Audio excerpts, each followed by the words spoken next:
Bismillahirrahmanirrahim. Assalamu alaikum. My name is Hassan, and today we are going to delete all older comments then a certain date using SQL Query from WordPress database in phpMyAdmin. Before starting work, as my request, please subscribe my channel. Thank you. Now back to our work. So we are in phpMyAdmin and we are in database. So we are going to delete older comments.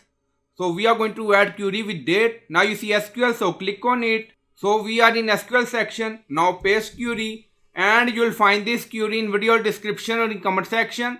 Now you see delete from WP. So this is our table prefix. So you can add your table prefix. So we are going to add WP D8. So this is our table prefix. And then you see where comment dates. So you can add your date and time and then click on go.